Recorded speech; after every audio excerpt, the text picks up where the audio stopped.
Hello, thank you so much for joining us. It's Kate and Rebecca here, co-chairs of CPA. We're just going to start with a quick check-in. Kate. Okay. Whew. Check in. How am I? Um, so um, I've been quite angry actually, recently, and I've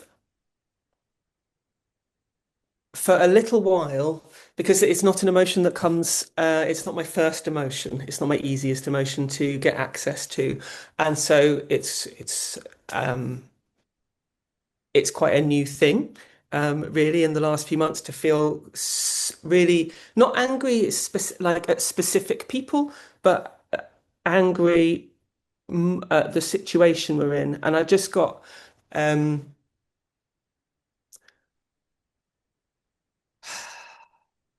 yeah, really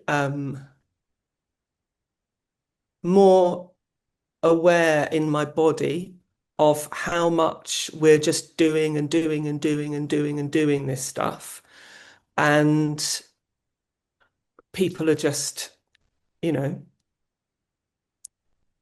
going to war and the kind of extraordinary destruction. Um, I found myself angry in a class yesterday and talking about climate and just that and I kind of it kind of keeps welling up.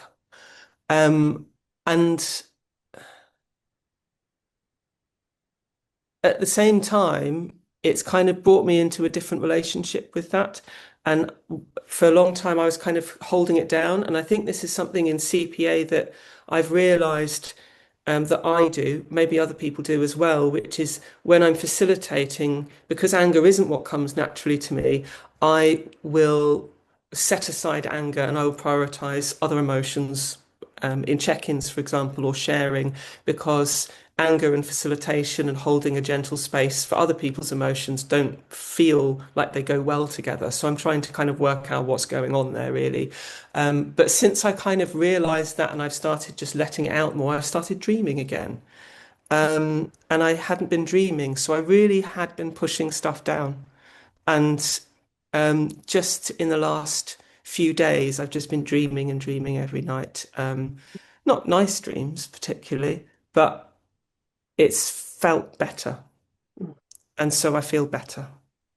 And that's how I am. How are Wow. you?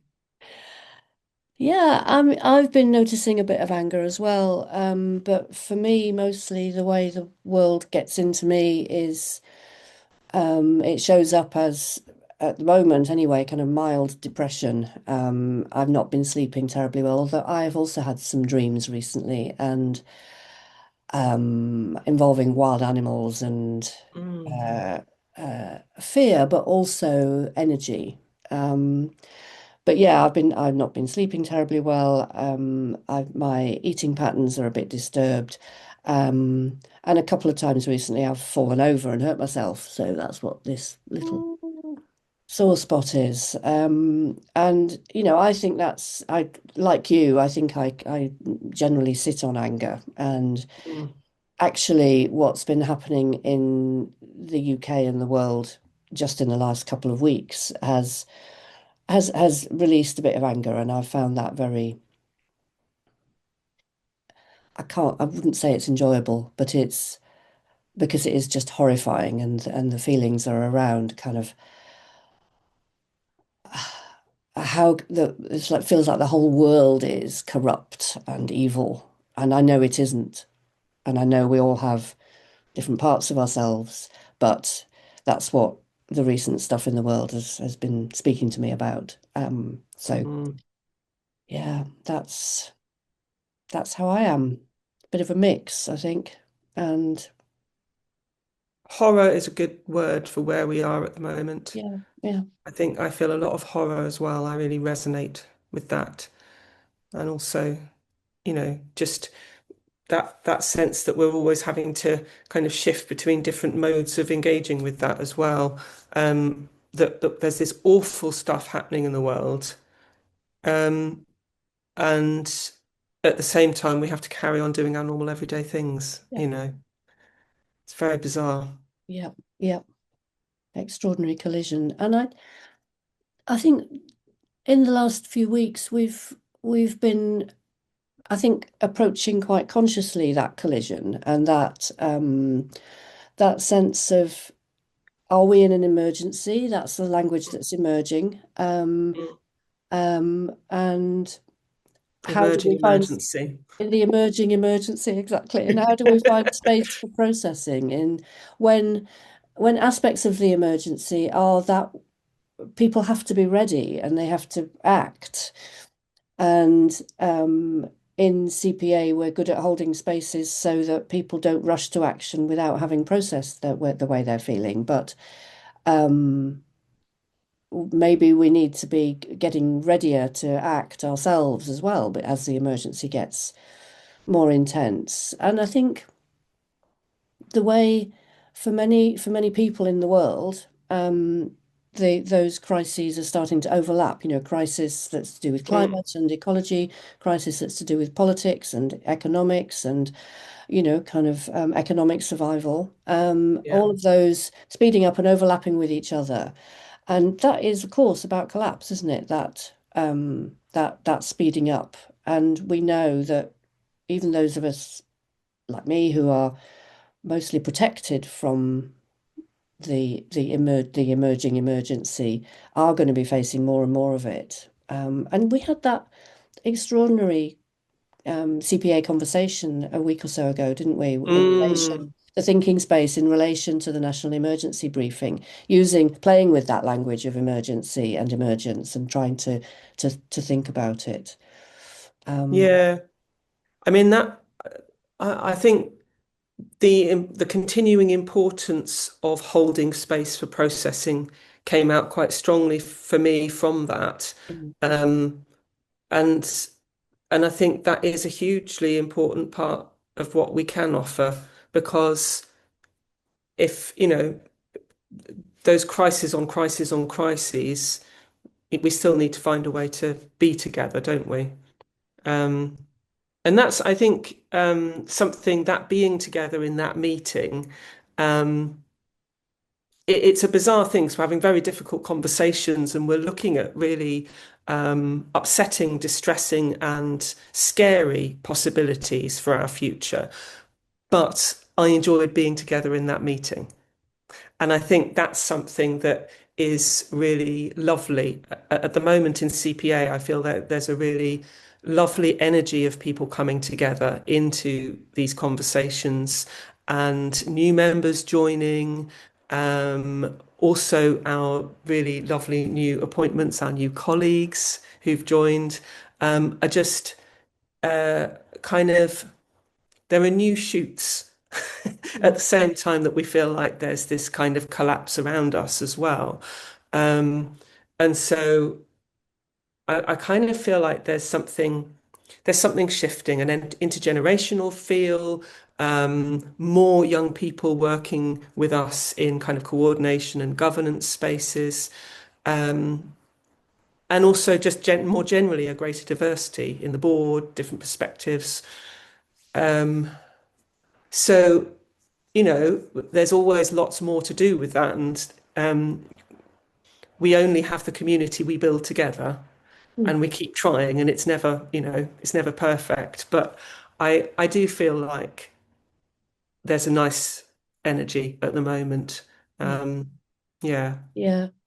And it's such a strange time, isn't it? And yet people are getting involved, and more people are getting involved, as you say. Um, and we've got our annual community day coming up in the summer, and it is really lovely to be thinking about the summer as the light changes and the spring starts to emerge.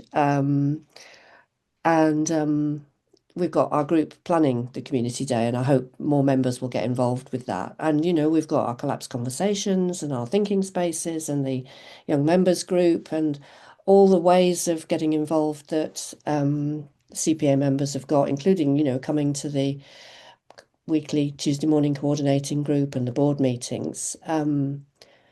And I think although in CPA we um, it might look as though a coordinating group and the board meetings are only for members of the coordinating group, only for members of the board. Mm. They really aren't, and Mm. it was really great this week to have two people coming to the coordinating group who don't normally come, and Yeah. to have conversations with them.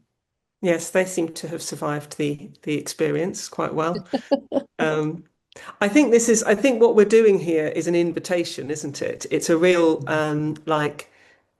it's a real kind of feel welcome because I know that there are uh, you know, a few members, particularly who said when we had the welcome meeting the other day, like new members, and also members who've been around for a little while, saying, "Oh, well, I haven't actually got involved in doing something yet," um, and so yeah, just wanting to emphasize it's a very welcoming space Yeah, and people are most welcome.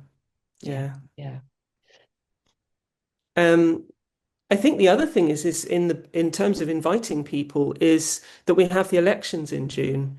And so I want to use a bit of this time to say a bit about what that means and what being on the board means.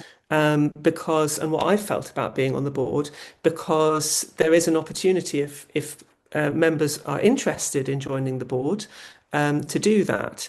Um, and I think perhaps it's useful to say a little bit about my experience and what the board is like and your experience and yeah. so on. Um, but Go for it. I've been, I feel like I've had 4.5, 5 years now on the board, something like 4.5 years. And I just feel like I keep continuing to learn. And I love learning. Um, and there's I think I've really valued doing a lot of this kind of strategic conversation work. That's been really, really interesting. But it's the kind of sharing a process, sharing a community, because it actually feels like a really nice community to be part of, whatever work we're doing. So I've, you know, enjoyed it both as a board member and now having the role as co-chair and doing the chairing. I've really valued it. Yeah, yeah, and me too. I got more involved in CPA in about 2019, I think, and so I kind of been through the formation as a community benefit society, and of course COVID. And what I have found really exciting and really powerful is when climate psychology kind of comes into the discussions about us as an organization and what our Mm, strategy might be and what we're here for. So we're we seem to be able to, I don't mean you and me, but collectively, we seem to be able to find ways of approaching a topic that are quite subversive compared with other kind of more traditional methods of, for example, approaching strategy and so on. And I just think that is a collective focus that has not gone away despite everything, that mm. we keep climate psychology at the heart of our work. Yeah, and I think that in the process that's there in terms of how we hold the space, doing the checking in and attending to our own emotions, our own responses, and how that's working, but also in the actual work. So, for example, the policy documents that actually, if we're writing a policy about recruitment, that's a structure of care. Mm, That's a way of ensuring that we care about the people that we're interviewing and also the people doing the interviewing. And so I think that's a really important part of the way that the board works. mm. Yeah. And, for anyone thinking about putting themselves forward to join the board, and I hope lots of members will. One thing it might be worth saying is that we're not the kind of board where the expectation is that you show up for meetings, however often the meetings take place, and that's everything. That actually board members in CPA are quite practically involved, and I think Mm, that's really it kind of provides a space where the that relationship between climate psychology and sort of routine practices can come in. So like the group that was set up last year to look at funding that was, Mm, and the way we describe Steve's role as treasurer, as treasuring yeah. CPA as an organisation. And there's lots of practical work involved in being the treasurer, but there's also caring. So, Yes. I think you feel like you're contributing something tangible when you're on the CPA board, as well as coming to the meetings, which is also important. Can we have a shout out for a co-treasurer as well, Yeah, since I we're think that would be mentioning good. the Yeah. treasuring? Because I think Steve's really keen to have someone to work with him on it. And at the moment, Katie, who is our new kind of membership admin, lovely person who's come in, is helping with some of the more technical administrative side of the finance stuff. And it means that the treasuring role kind of opens up a little bit more into slightly more strategic side. And so I think we're hoping that someone might be interested in sharing that with Steve. So that's a real kind of shout out. If that's something that anyone would be interested in, we'd be very keen. We'd be very Mhm. keen. Steve would be very keen. We've really benefited as co-chairs from having this teamwork approach, Oh, we and so have. I think he's envious. Yes, Um, but not yeah. envious in the sense of wanting to break it all down, because No, actually no. it's he. I think he can see the value of it, and think we've Yeah. really experienced that. And I suppose um, the other thing about this is that it might feel, for some members, it might feel a little bit, okay, so what's it actually like on the board, and Mm, what do the board meetings feel like? And would that be a place that I would feel comfortable? And so we traditionally we've invited members to come to board meetings if they're thinking about standing for the board, and I think that is a really good thing to do. And we've got, definitely. monthly meetings, so plenty of time to do that and give it some thought, and maybe have a conversation with one of us to help think Mm, about it. mm. Um, Yeah. and I think so. As we're running out of time, Mm, I just want to kind of think about how what one another way in which the whole kind of climate psychology thing shows up in the work we do. mm, So I think it's not always easy to make decisions as a big organization like this. And especially if you're trying to hold a space for feelings to emerge. It can be hard to kind of say, okay, now is the moment to make a decision. But I think that's exactly what we're trying to do right now. And an example of that was the work on registering with the Charity Commission as a registered charity. So we made the decision collectively as among the whole membership last year, and then as the board, we've been allowing the implications of that to surface and working through them over the last year. And the engagement of the membership during that process was brilliant, and I think that really informed the board's work, and mm, it enabled us to carry on doing the thinking and to make some decisions. And I think that balance that we're trying to hold is kind of what we were talking about at the beginning, that this is a very strange moment in the world. And in an emergency, you have to make decisions, and you also have to not make decisions that are um, not based on the feelings you have and the processing that you've done of those feelings. And so I think that's what it's like in the communities in which CPA members live right now, that people are exploring, working out how to think well enough and make decisions well enough and look after each other. And that mm. is kind of what CPA has done for me as well over the years I've been involved. Yeah. What's it been like for you in that respect? I think for me, CPA has just been about being able to open up and about reconnection. So reconnecting, like having a space that feels contained enough to really reconnect to myself and to others and to Mm. um, the more than human creatures out there as well in a much deeper way. Um, and that's been, yeah, hugely important to me. Um, and I think that's the trickiest thing is staying connected enough, but keeping ourselves safe. Yeah. Thank Thank you. you.